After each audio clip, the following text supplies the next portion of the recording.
How you guys doing? My name is Joseph Charles Colin. 60 Scoop. 60 Scoop Survivor. Gonna talk about that in a second, but we're gonna do the painting right now for the 60 Scoop number 7.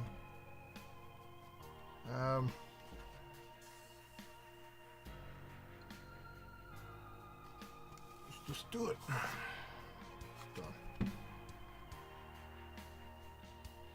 Done. That looks cool. If you don't know what the 60 Scoop is, it's when Native kids in Canada were taken away with no say.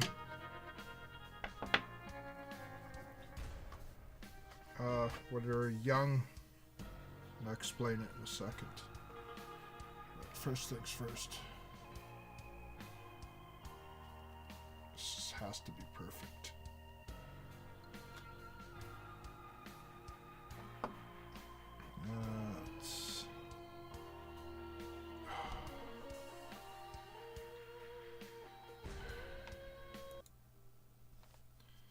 So basically, that's what it looks like.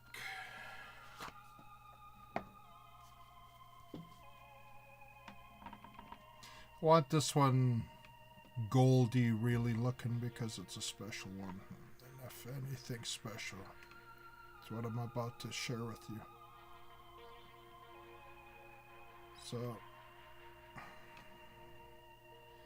I don't know where this is going to end up in the future.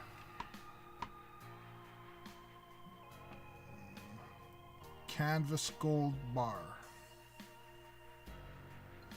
Okay, we're just going to see what the gold price is today. Just a second.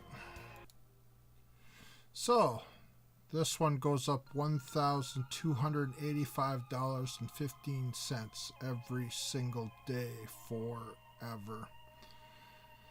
This is an ounce price piece of art that every 24 hours I raise the price $1,285.15 forever. Every 24 hours at noon, the price of this goes up forever.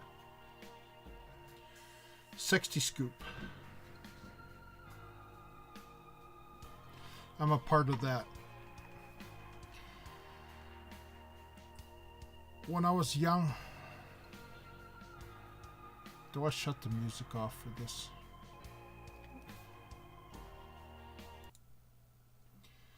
When I was young, my mom took me and my 2 sisters off the reserve. My dad went his own way kind of thing. He wasn't around when this happened. What happened in Canada, if it was called a 60 Scoop, where the child welfare service kind of thing, just if you were living in with a off reserve, or if you had your dad or your mom was Caucasian, white, you were instantly taken away and put in white foster care homes, Caucasian foster homes. I guess that's the political correct way to say it. So, at a very young age, I got taken away with no say.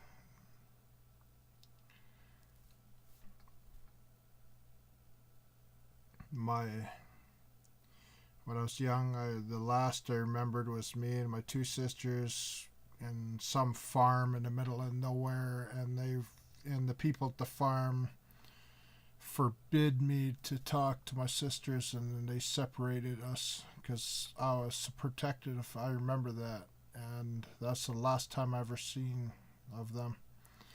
And then they put me in a couple other foster homes after that. And I remember, like, where's my sisters? Where's my sisters? Where's my mom? Where's my dad?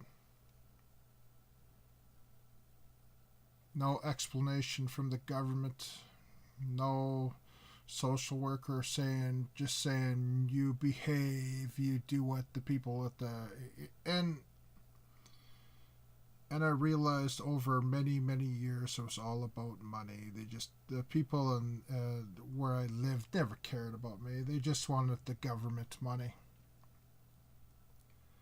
So they never cared. And I didn't understand for many years later. Many years. This is going to be a little harder than I thought. So, when my sisters were adopted, and nobody even told me, no social worker, nobody, around 7 years old, I don't remember anybody saying that. You're never going to see your sisters again. So, my whole teenage life, I always thought that out of the blue, my sisters and I would be reunited. Never happened. Never seen my real sisters literally until 2 years ago from the upload of this video. Saw my mom once, and then she passed away. Saw her in one weekend, she passed away. Never saw my dad, he passed away. I have a half-sister, half-brother out there and never met him. And it was so hard after I've been reunited with my two sisters, because it was hard, because here my whole life I've been alone, struggling, lived on the streets of Calgary for a good 10 years on the streets, about to give up in life. Then I fought my way out of it. The government thought it was better just to rip us out of my mom's arms. They thought it was better, and they put me in a foster home, a whole bunch of foster homes, because I would not let myself get adopted. I beat up on the other kids and stuff like that, because I thought that if I got adopted, if I beat up on their kids, they'd push me away, and it worked. And I'd never lose my last name, and then my mom could find me again. In the end,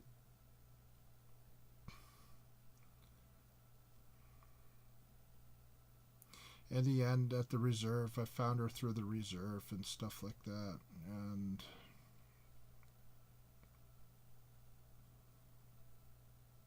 the point is, it was wrong. For the government to give me 30,000, 40,000, 50,000, which is going to happen in about 6 months here, it's not even worth it. It's not worth a lifetime of being hated by other natives just because my voice was clean and didn't have like a bush kind of native sound kind of thing. And some natives listen to this, you don't understand. You don't understand. When you grew up with you go to a school with all white people, all Caucasian people, and get picked on and beat up, and then thank God for art. Art saved me. A lot of kids that liked me, and it was because of art, because I would draw stuff for them.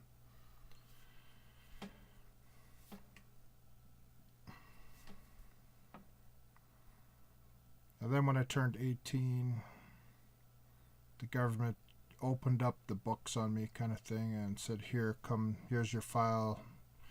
A lot of stuff blacked out and stuff like that. And they just said, here, now you're on your own. We don't care about you anymore. Here, throw you straight onto the street. End up on the street. Instead of getting welfare and stuff like that, I decided to live on the streets of Calgary, living in tents, living in shelters back and forth for all the 90s.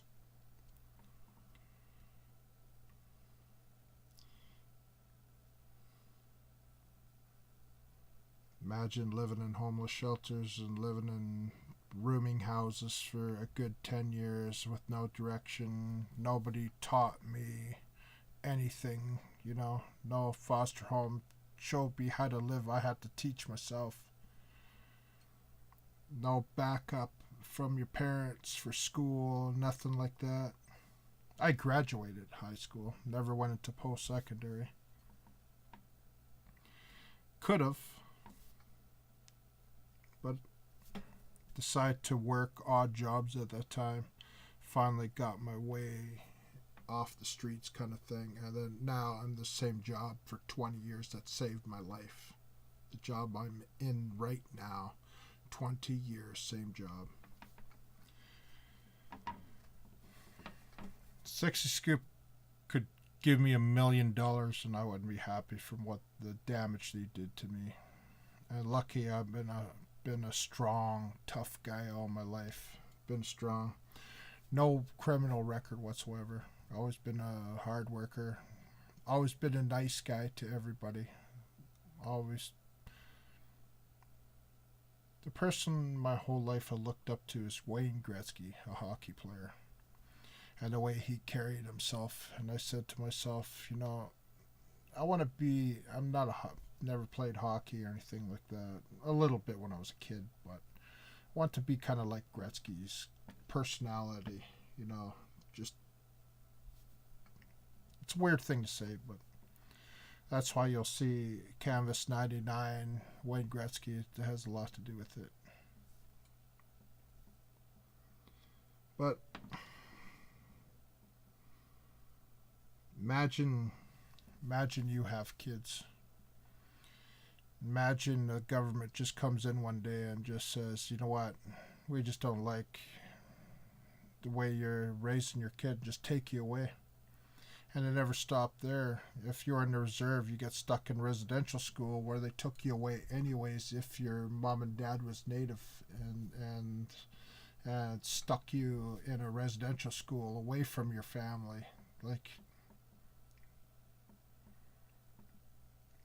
I would have liked that than going to school with every kid in the school is Caucasian and I was the only native. And my foster brother who was native. We ran away in grade 8, which would be like between grade 3, 4, and 5. We ran away 6 times to try to get away from this place, from this foster home. A foster home that when I took $20, they beat me with the belt buckle, where beat me so bad that I was black and blue, and they kept me and the foster brother out of school because we had black and blue cuts and stuff like that from getting beat from a belt. And then we got beatings because we take canned food and stuff and eat it in the middle of the night and throw the canned food, the empty cans out the window into the next door neighbor's yard. And then when the next door neighbor realized all this garbage there, they threw back over, and then I got a really bad beating. But never once did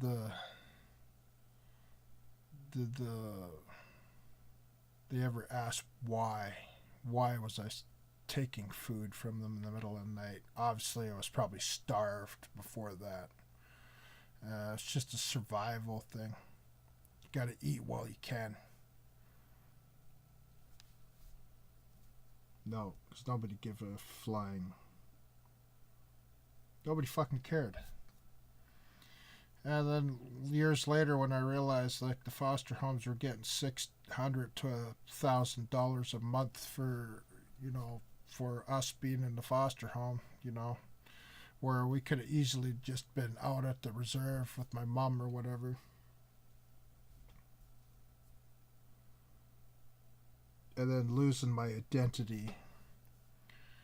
And here you are looking at a native with Warpaint, trying to get my identity. Maybe this is a little extreme.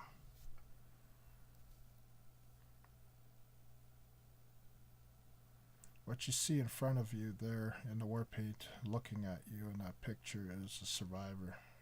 that went through hell in his life.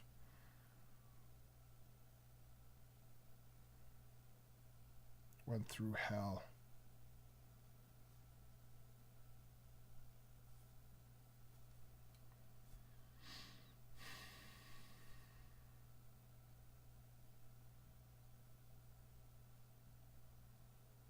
Never had sisters, never had a mom and dad. Foster parents, maybe one foster parent seemed to really care, and they were the Vissers. John Visser, can't remember the mother's name. Son, Glenn Visser. They had to give me up because they went to Europe, to Germany, because they were from German descent, and they couldn't take me with. And they even told me years later, and says, we wanted you to come with us, but they said that thing is they want to go to Germany to do a family reunion, and they're going to stay there for a while, and I couldn't go. So I wish it was a little bit different, because Vissers would have made my life way better. Foster homes after that, they didn't give a shit. The last foster home I was in didn't give a shit.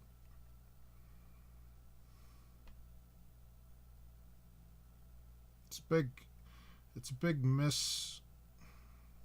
misinformation if you think a foster home ever cared about the kids. A lot of them did.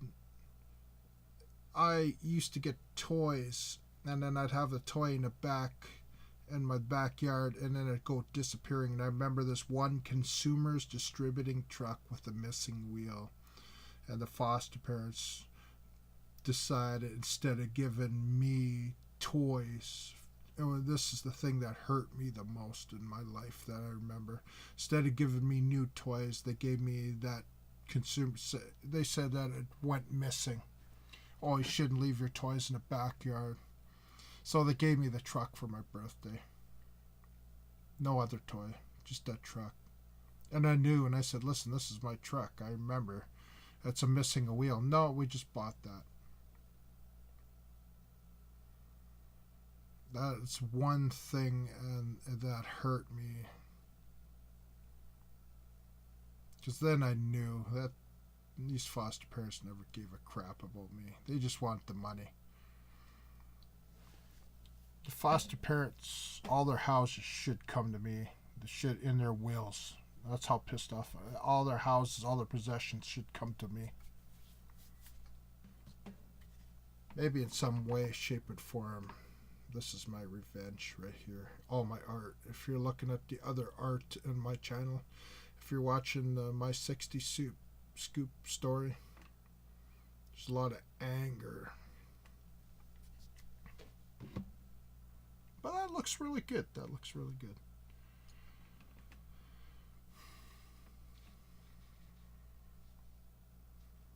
I had a hard life, guys.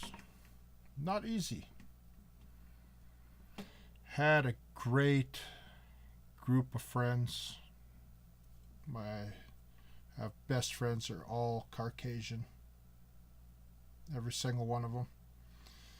That became friends with me in high school and stuck with me. A couple of went their separate ways, but we're all still friends.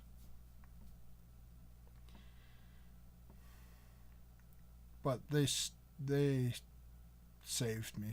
They saved me because that's the only family I ever had. It's the only family when Christmas parties every year for the last 20 years. I was invited to the Christmas party. My friends, the Mackenzies, Darcy Mackenzie. Best friends, Ted Anderson, Dean Kasinkas. These are the three best friends. Haven't seen Dean for 4 or 5 years since I had a heart attack, and they all came to the hospital. We all went to a movie after I had a heart attack. That's friends. Friends till we might And my friend Ted, he's there, but I haven't seen him in a couple of years. My friend Darcy, he's got a family, but he still sees me, every month or so, or every couple of weeks. These are the friends that became family, and their families became my family. Mackenzie's,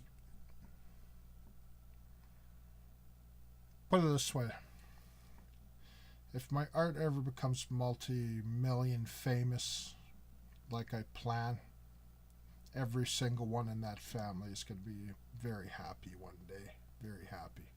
I'm going to make sure they're taken care of. 60 scoop.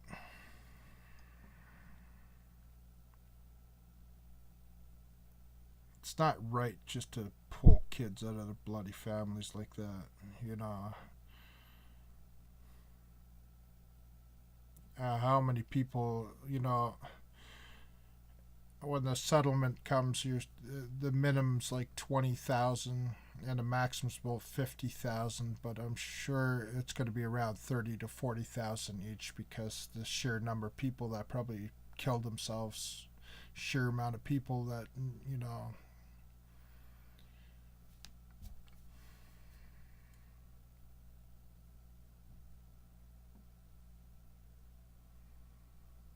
and the money from the 60 scoop is direct result of that is going to be my art shows in New York City.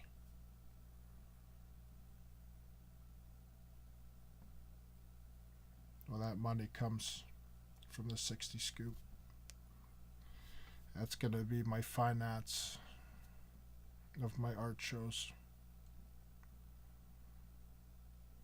If my sisters happen to be watching this, I love you guys. I hope you don't take this in a bad way or anything like that, but it's still hard. It's hard to know after 30, 40 years and all of a sudden have sisters. It's very hard. But I'm working at it. What else can I say?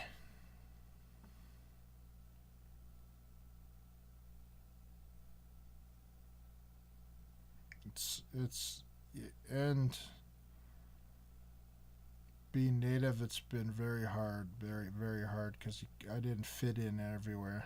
And there's times when I'm with my friends, and and I get discriminated against, and they see it right off the bat. And sometimes I don't see it, and then they say, "Wow, we're in a store, and they follow you, and they don't follow us," and that's just a fact of life. And being treated like a second-class citizen all my life. That's why I'm fighting so hard for my art to be, if people buy my art in the future in the multi-millions of dollars,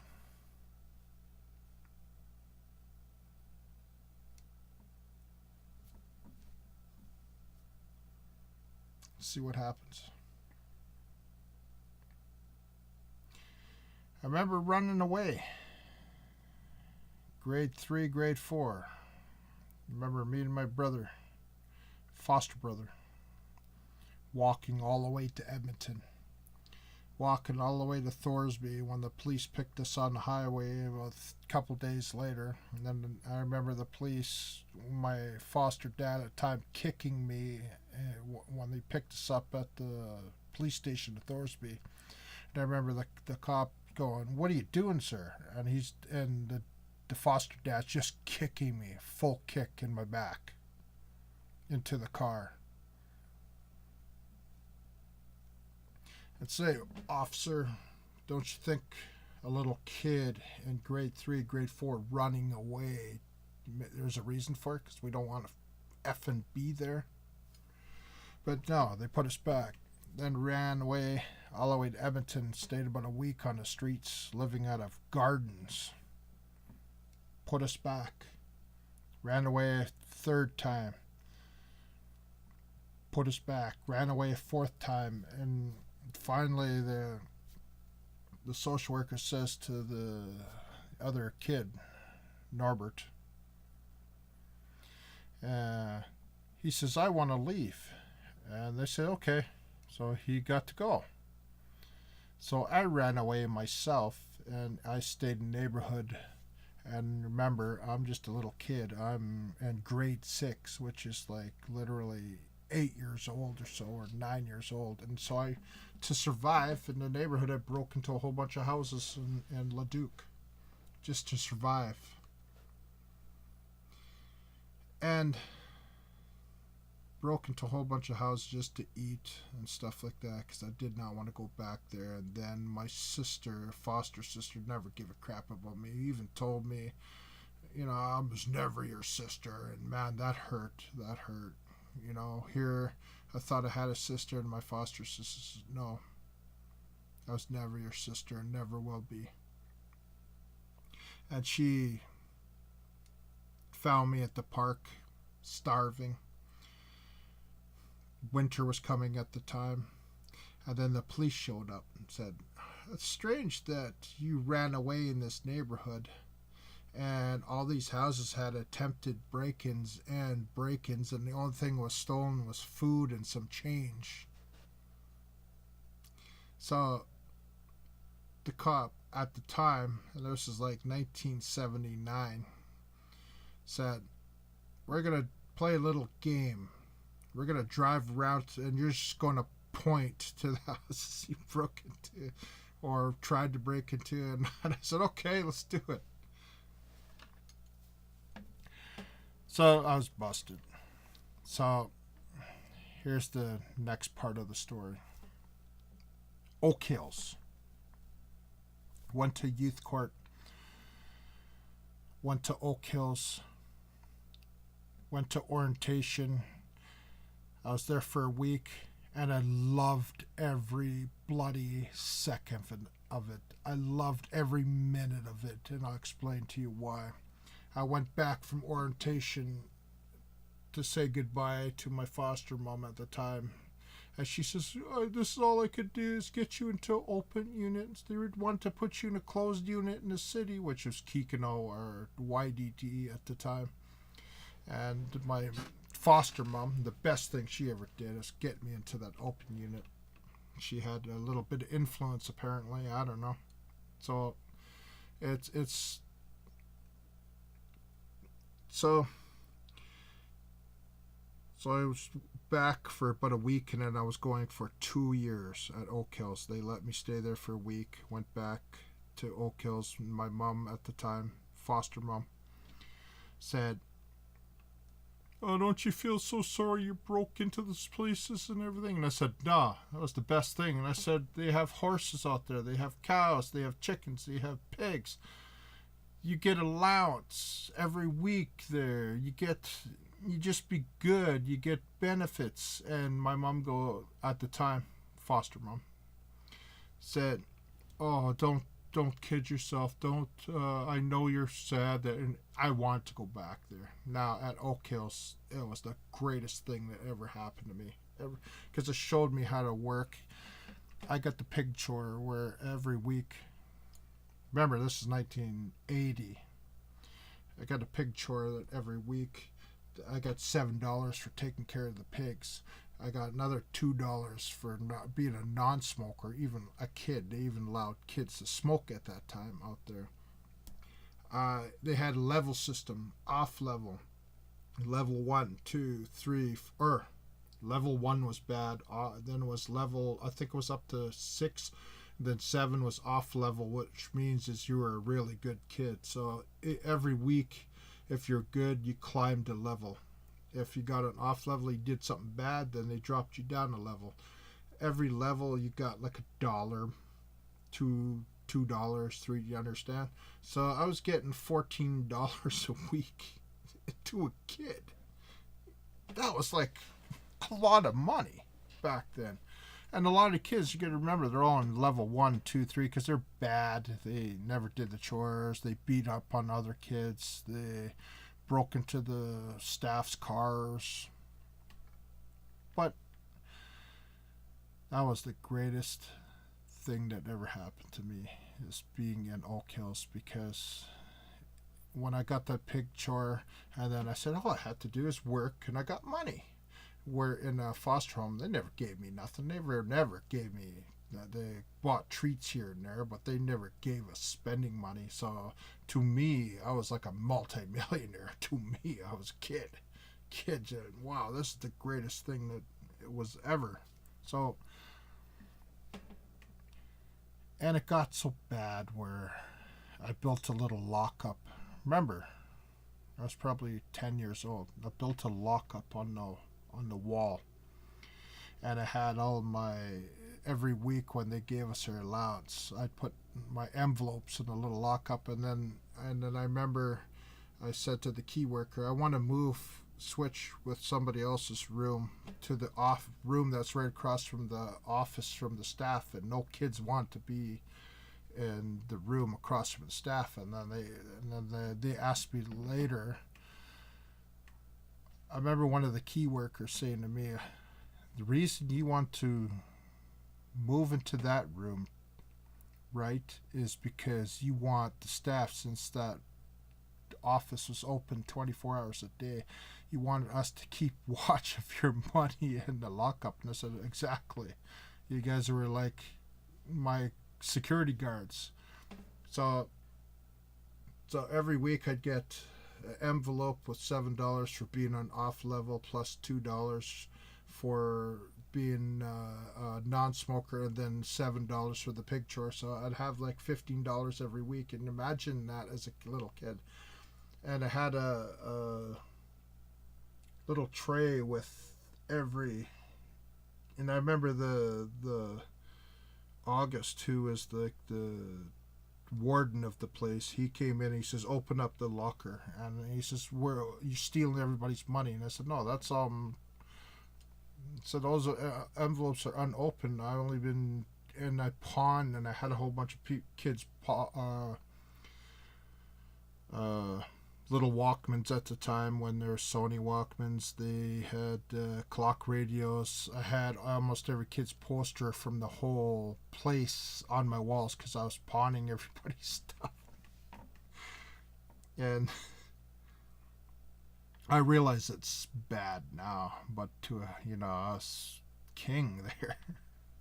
And I remember saying, I'm going to buy everybody's poster. And kids wanted to buy smokes at the time. They were like a couple of bucks. Pop was 50 cents. Chocolate bars were around a quarter to 40 cents or whatever. And I remember and that's a lot of money when you think about it. And I was lending money to other kids, and then getting like, lend them $5 and they have to give me $6 back. And then they put a stop to that. And,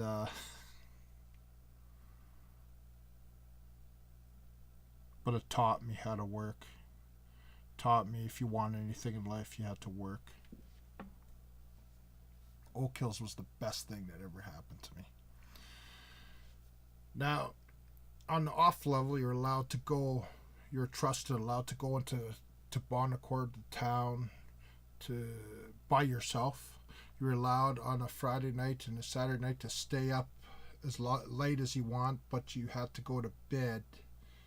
I mean, you had to get up to do your chores early in the morning, no matter what, or else if you didn't, they dropped you a level. So off level, you basically do whatever you want. And I remember being on a Friday night when there's a movie on, all the bad kids had to go to bed at like 8 o'clock. Second level 2 had to go to bed like 9 o'clock, and so on. And off level, you're allowed to stay up all night if you want to. And I remember key workers, the house mothers at the time, would come in about 4 or 5 in the morning. Chuck, what do you do? Oh, you're off level again? And I said, yeah. He says, well, you got to get up in 2 hours. No problem. No problem. It's the greatest time in my life, man.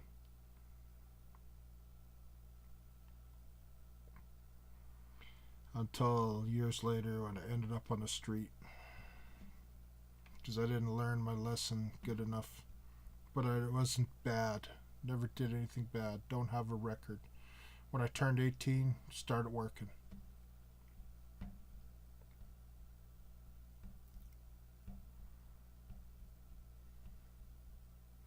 And then when I came out of Oak Hills Boys Ranch, they put me in a program called Junior Forest Rangers, and where you had to work way up. And Fort Mac, like Junior's little kind of camp, and you had to work, and they paid you good though.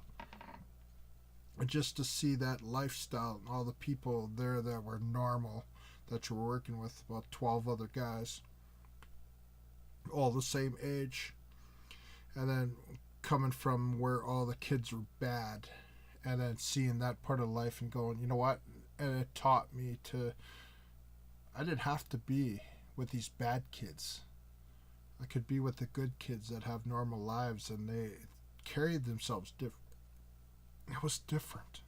It opened up my eyes.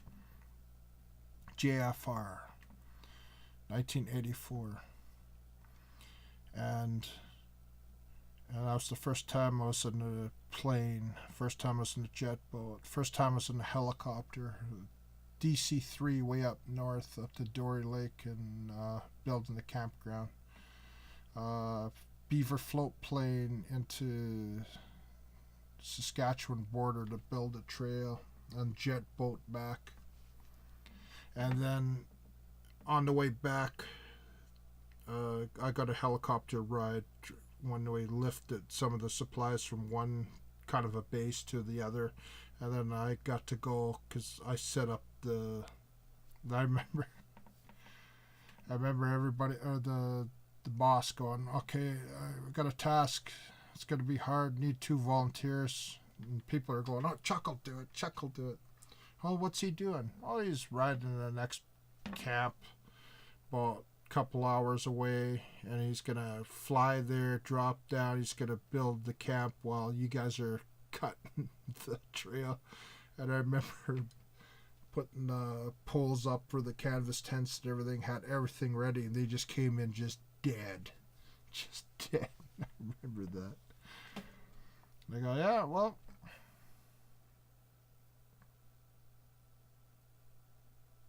and then end up in the streets after finished high school, got kicked out, met a woman that I truly loved at the time, named Carrie, moved in with her in Calgary. Didn't work out. She basically booted me out. I was young, didn't know nothing. The next thing you know, is either come back to Edmonton or stay in the streets of Calgary. And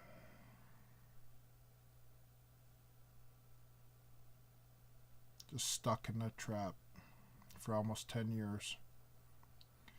Till I had a friend in Edmonton said, your old boss from paintball is opening an indoor paintball. He's trying to get a hold of you. And I phoned Joe. I said, Joe. And he goes, where are you? And I said, I'm in Calgary. I'm stuck in Calgary. He said, what do you need? And I said, I need a bus pass and I'll come and work for you. And he says, bus pass, how much do you need money up front? Because it's how much this boss trusts me. And I said, I need first month's rent and maybe a couple $100. Done. Changed my life. Came up there, worked for 2 years indoor. Kind of got my working legs kind of thing. And then a friend left there. Tell you my life story. Left there. After paintball was done, they closed it all down. And then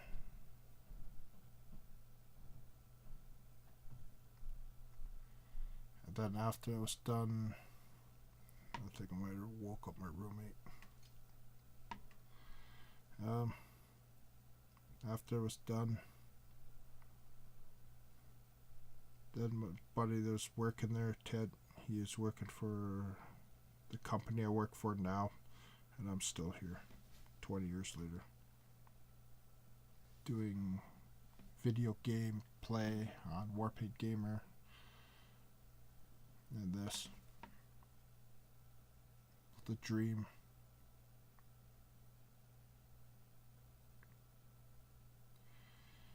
People at my reserve don't know. That's the next step. To go out there and meet some people.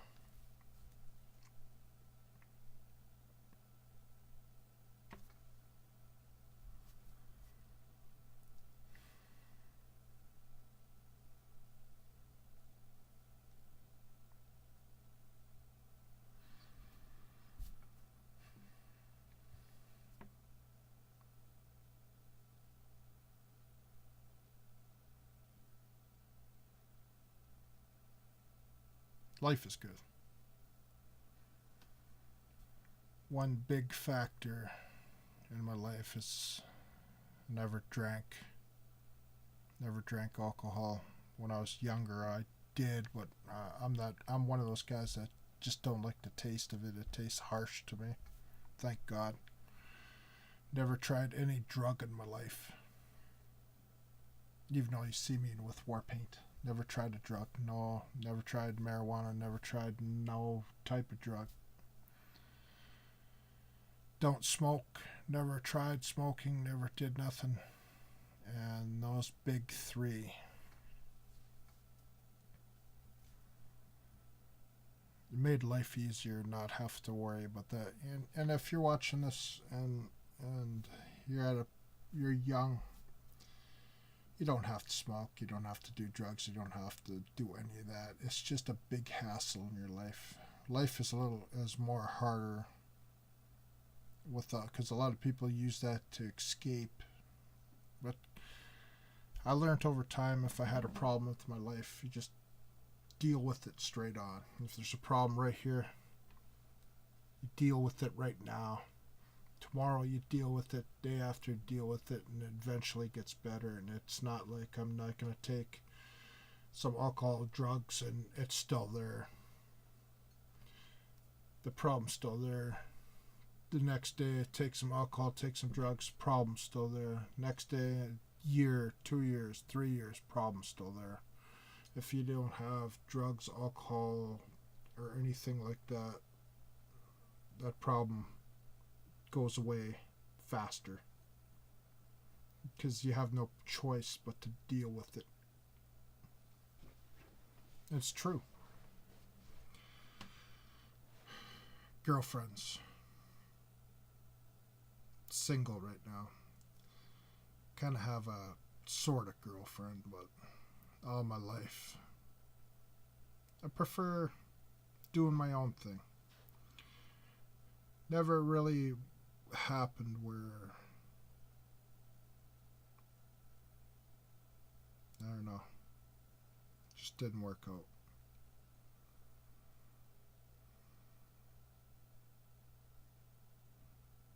Couple I would like to spend my life with, but they chose a different path.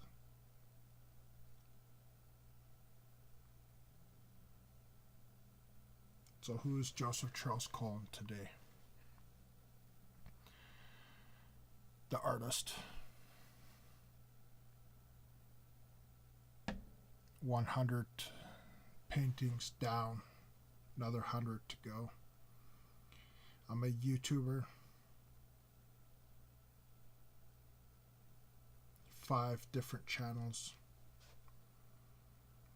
One's about to be monetized, successful. This channel you're looking at has about 13,000, 14,000 subscribers. Going up and down. Grows a little bit, goes down a little bit, grows a little bit. I'm a YouTuber. That's Joseph Charles Colin now. And very happy. Got sisters. Life is good. Got a family now. A family of my own.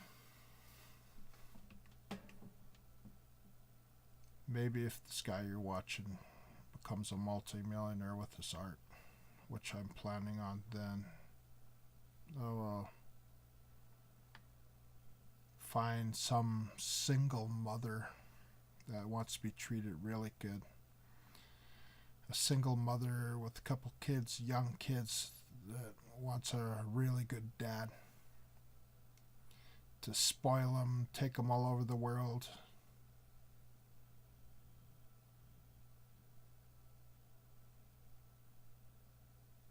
I'm 51. Is it too late?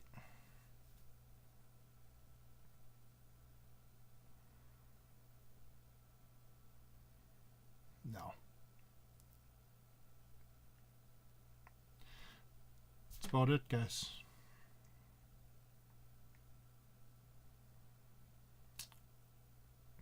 Personally, as a 60 scoop survivor, I think I've been lucky. There's a lot of people that weren't lucky. They committed suicide.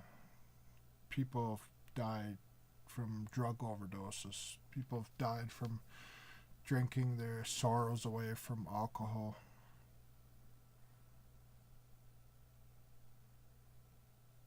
I'm fine. I'm happy. I have a job. I feel good. I feel okay. Life is good.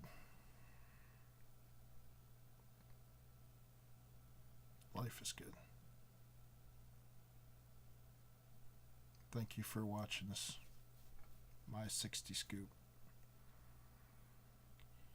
So in the future, when you see me at that show, 60 scoop settlement got me there.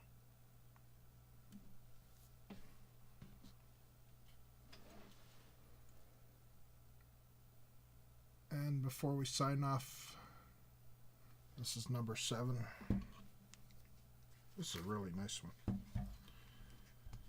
Maybe this will go in the Healing Lodge or something. I don't think this will ever be for sale. It wouldn't be right. Lucky 7. Number 7. I don't know. Somebody says, Chuck, I want that for $1 million. Of course, I'm not dumb. I'm gonna in a second, wouldn't you?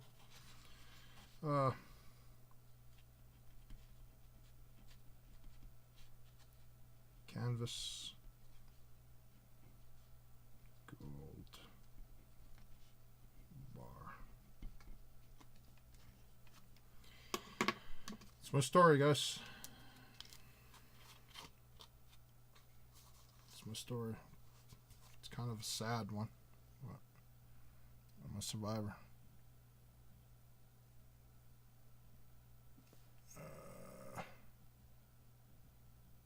Canvas gold bar number 7.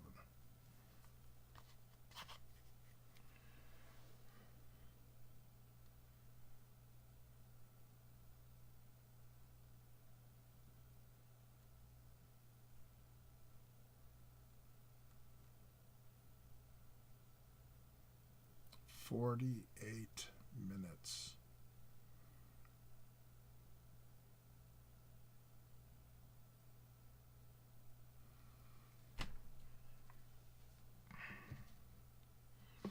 First in the world to price art at ounce of gold every single day, forever.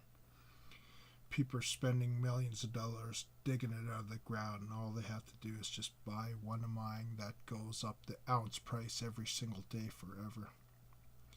My first ounce gold one is 46 days in. That's 46 ounces, basically. That one's expensive. It's like 100 or 1,292 or something like that. Where this one's 1,285 and 15. That's the ounce price, US dollars, today.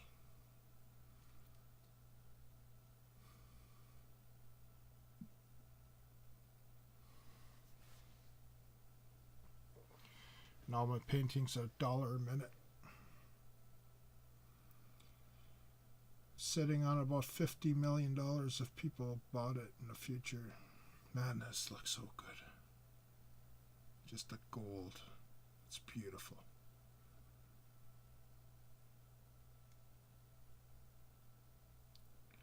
And I don't think there's any canvas gold bars out there that you can buy for an ounce of gold.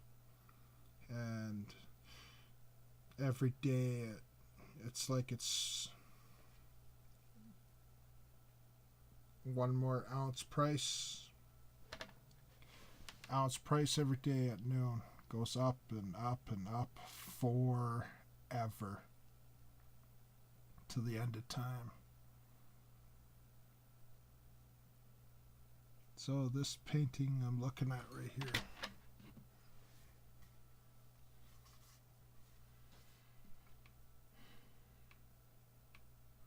who knows where this can end up.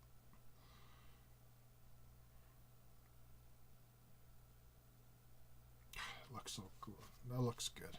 That looks so good, guys. Just that new gold stamp. Beautiful.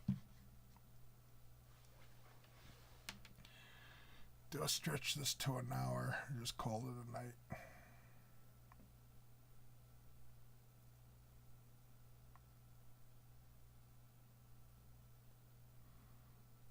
think I'll call it a night, guys.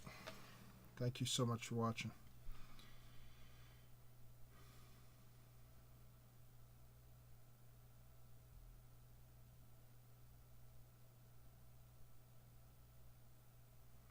$60 scoop was a bad thing for me, but in the end, if the money comes, when it comes, when that's in my bank account and I could start planning my trip to New York, maybe it will make me a multi-millionaire.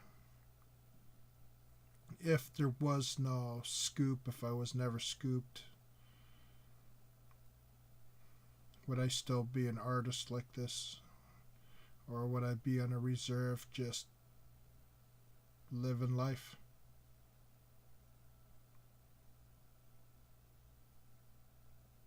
Maybe in the end, it was destiny.